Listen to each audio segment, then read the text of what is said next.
दोस्तों, आज की कहानी एक ऐसी लड़की की है जो रोज की तरह ऑफिस जाने के लिए अपने घर से तो निकलती है, मगर ऑफिस नहीं पहुंच पाती। 50 दिनों की पुलिस की जांच के बाद भी पुलिस को लड़की का कोई सुराग नहीं मिलता।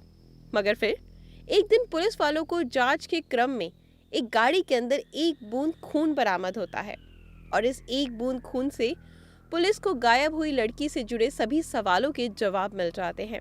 तो आखिर कैसे एक बूंद खून से गायब हुई लड़की के रहस्य का खुलासा होता है, जानने के लिए इस वीडियो के आखिर तक बने रहिएगा और इस कहानी के पीछे की पूरी साजिश के बारे में जानेंगे तो सच में आपके रोंगटे खड़े हो जाएंगे। कहानी को आगे बढ़ाने से पहले अगर अभी तक आपने हमारे चैनल को सब्सक्राइब नहीं किया तो हमारे चैनल को सब्सक्राइब कर लीजिए, वीडियो को लाइक और शेयर करें। चलिए शुरू करते हैं आज की बेहतरीन सी कहानी। दोस्तों, ये कहानी है बॉम्बे के रहने वाली कीर्ति व्यास नाम की लड़की की। 28 साल की कीर्ति बॉम्बे के ग्रैंड रोड स्थित भारत नगर रेजिडेंशियल में अपने परिवार के साथ रहा करती थी।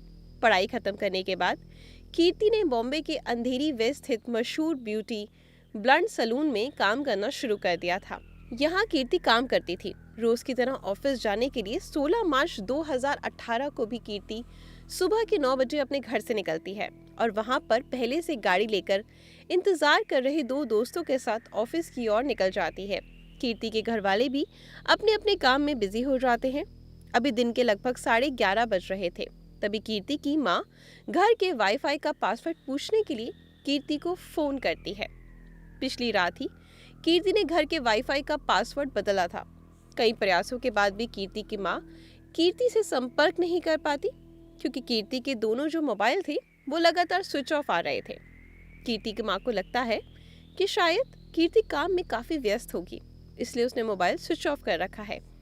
इसलिए वो भी कीर्ति को फोन करना छोड़ देती है और अपने बाकी के घर के कामकाज में लग जाती है। अब शाम हो चली थी। कीर्ति के ऑफिस से वापस आने का समय हो चुका था, मगर वो समय पर ऑफिस से घर वापस नहीं आती है। जब समय कुछ ज्यादा हो जाता है तो परिवार वालों को कीर्ति की चिंता सताने लगती है और वो अब ऑफिस में फोन करके कीर्ति के बारे में पता करते हैं। यहाँ से उन्हें चौंकाने वाला जवाब मिलता है। ऑफिस वाले बताते हैं कि आज तो कीर्ति काम पर आई ही नहीं, बल्कि लगातार उसका मोबाइल भी स्विच ऑफ आ रहा है। इस जानकारी के बाद घर वाले बहुत ज़्यादा परेशान हो जाते हैं और अब वो कीर्ति के कुछ करीबी दोस्तों से फ़ोन करके कीर्ति के बारे में जानकारी लेने की कोशिश करने लगते हैं। लगभग सभी दोस्त यही जवाब देते हैं कि कीर्ति से आखिरी बार उनकी बात पिछली रात हुई थी। अब घर वाले परेशान होकर आसपास कीर्ति को ढूंढने निकल जाते हैं। काफ़ी कोशिशों के बाद भी कीर्ति का अता पता नहीं चलता। यहाँ तक कि पूरी रात बीत जाती है, मगर कीर्ति घर वापस नहीं आती। अगले दिन थक हार कर कीर्ति के घर वाले डीबी रोड पुलिस स्टेशन जाकर कीर्ति की गुमशुदगी की रिपोर्ट दर्ज करवाते हैं। मामला दर्ज करने के बाद पुलिस वाले कीर्ति के ऑफिस जाकर जांच पड़ताल करते हैं और कीर्ति के बारे में जानकारी इकट्ठा करने की कोशिश करते हैं। इसके अलावा कीर्ति के दोस्तों से भी पूछताछ की जाती है। इसी पूछताछ में कीर्ति के दो दोस्त सिंदेश तमनकर और खुशी सहजवानी पुलिस को बताते हैं कि जिस दिन कीर्ति गायब हुई थी उसी सुबह कीर्ति इन दोनों की कार में ऑफिस के लिए निकली थी, मगर रास्ते में कीर्ति ने उनसे कहा कि वो ग्राउंड रोड स्टेशन पर ही उन्हें ड्रॉप कर दे क्योंकि यहाँ पर किसी से उसने मिलना है। यहाँ से वो ट्रेन से ऑफिस चली जाएगी। इन दोनों के बयान की पुष्टि करने के लिए पुलिस वाले अब कीर्ति के घर के बाहर लगे सीसीटीवी फुटेज को खंगालना शुरू करते हैं। तो सीसीटीवी फुटेज में साफ नजर आता है कि 9 बजे के आसपास 16 मार्च 2018 की सुबह कीर्ति अपने घर से उतरती है और वहां पर पहले से ही कार वेट कर रही होती है, जिस कार में वो बैठकर आगे चली जाती है। क्योंकि आखिरी बार कीर्ति को सिद्धेश दमनकर और खुशी सहजवानी के साथ देखा गया था, इसलिए पुलिस इन दोनों को इन्वेस्टिगेशन टीम का हिस्सा बनने को कहती है और इन दोनों से कीर्ति से जुड़ी छोटी से छोटी जानकारी और 16 मार्च 2018 को घटित एक एक चीज बताने को कहती है। ये दोनों पुलिस की जांच में पूरा सहयोग देते हैं क्योंकि कीर्ति को आखिर बार सिद्धेश और खुशी के साथ ही देखा गया था।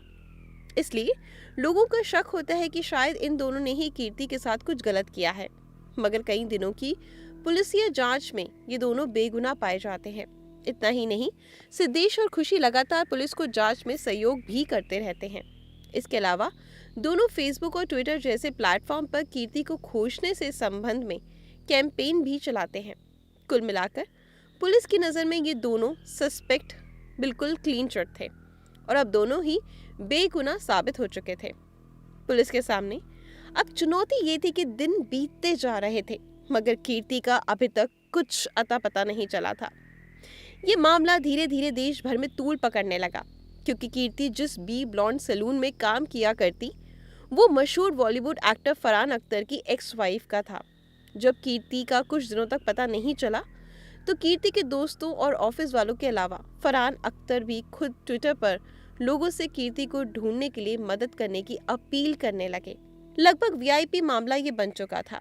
इस केस को सुलझाने के लिए कई दिनों तक जब पुलिस नाकाम रहती है, 5 अप्रैल 2018 को क्राइम ब्रांच कीर्ति व्यास की गुमशुदगी का केस अपने हाथ में ले लेती है और शुरू कर देती है जांच पड़ताल करना। एक बार फिर से सभी सस्पेक्ट और आखिरी समय में कीर्ति के आसपास दिखे गए लोगों की जांच के लिए बुलाया जाता है। उन सभी से लंबी पूछताछ शुरू होती है।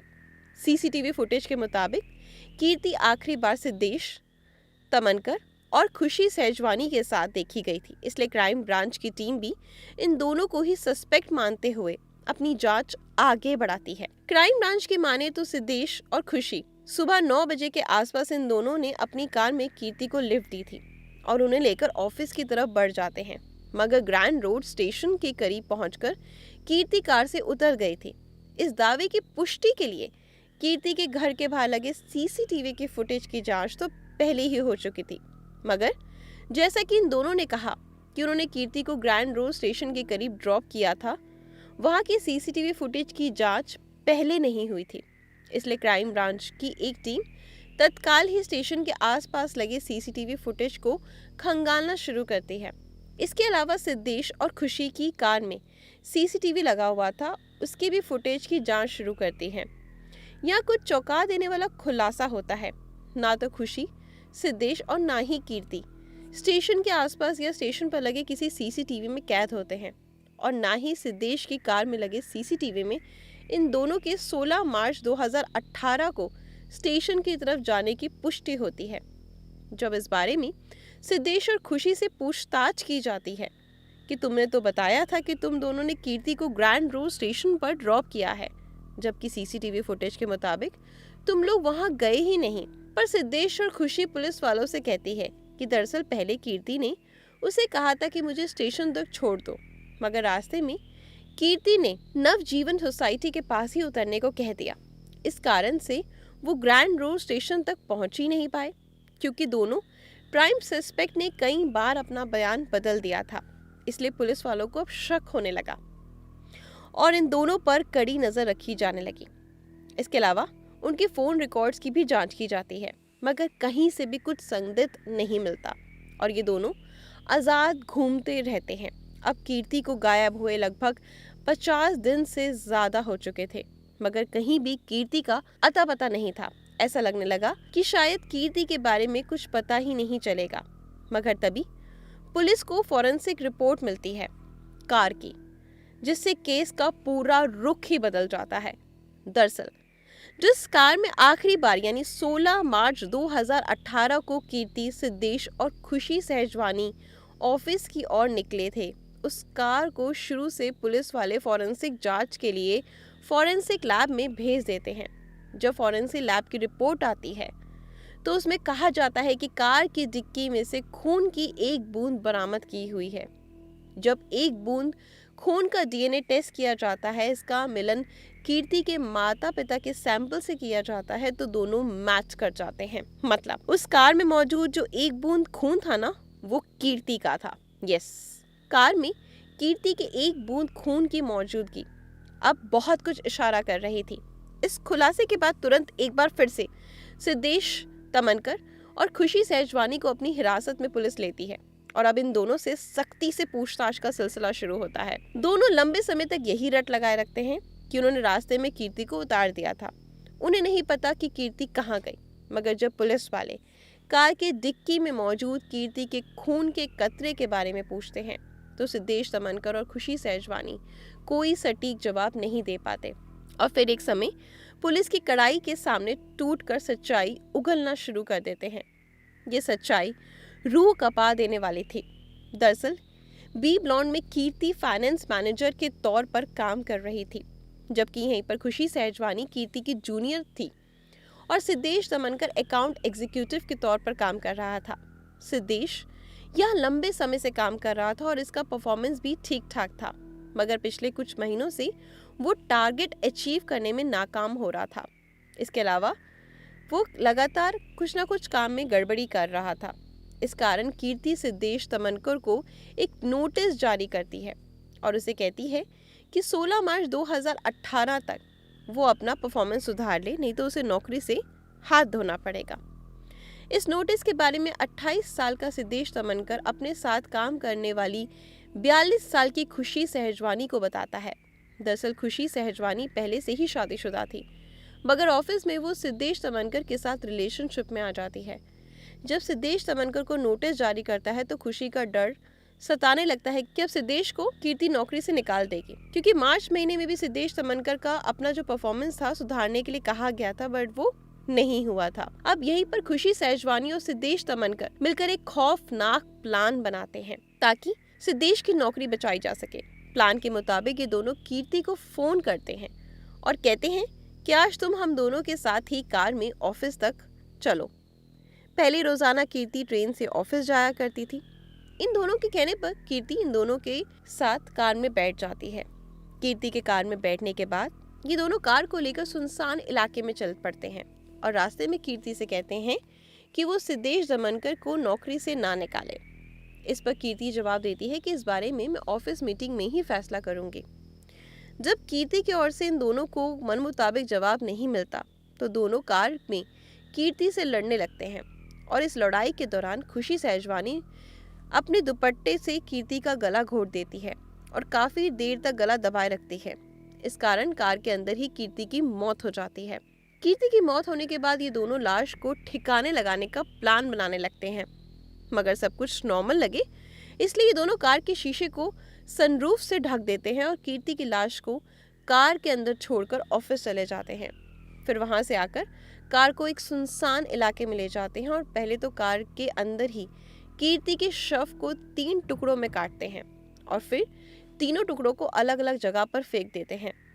और फिर ये दोनों लाश को ठिकाने लगाने के बाद पास के ही कार वॉशिंग सेंटर में जाते हैं और अपनी कार को अच्छे से अंदर बाहर से सफाई करवाते हैं।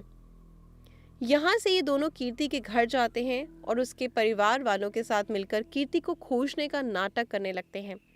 किसी को शक ना हो इसलिए सिद्धेश और खुशी ऑनलाइन कीर्ति को ढूंढने के लिए कैंपेन भी चलाते हैं और खुद ही चलकर पुलिस तक भी जाते हैं ताकि पुलिस को भी इन पर कोई शक ना हो। और आराम से कार की धुलवाई कराने के बाद इन दोनों को लगता है कि वो कभी नहीं पकड़े जाएंगे, मगर किस्मत से कार धोने वाला कार की डिक्की को अच्छे से साफ करना भूल जाता है और कीर्ति के खून की एक बूंद कार की डिक्की में रह जाती है और इसके एक बूंद से पूरे मामले का खुलासा हो जाता है। इसके बाद सिद्धेश दमनकर और खुशी सहजवानी पर किडनैपिंग, पुलिस को गुमराह करने, सबूत मिटाने, हत्या जैसे गंभीर धाराओं के तहत मामला दर्ज कर दिया जाता है और गिरफ्तार करके जेल भेज दिया जाता है। फिलहाल इस केस की स्थिति के बारे में बात करें तो बेल पर खुशी सहजवानी जेल से बाहर आ चुकी हैं, जबकि सिद्धेश दमनकर अभी भी जेल में है। वहीं पुलिस आज तक कीर्ति के लाश के टुकड़ों को बरामद नहीं कर पाई। दोस्तों, इनके किए सजा इन दोनों को अदालत में मिल जाएगी, मगर आपके अनुसार सिद्धेश दमनकर और खुशी सहजवानी को क्या सजा मिलनी चाहिए? कमेंट बॉक्स में ज़रूर बताएं। तो और ऐसी स्टोरी सुनने के लिए, जानने के लिए कि देश भर में क्या चल रहा है, हमारे चैनल को सब्सक्राइब करें, अपनी ईशा का इंतज़ार करें। मिलेंगे सेम समय पर। धन्यवाद।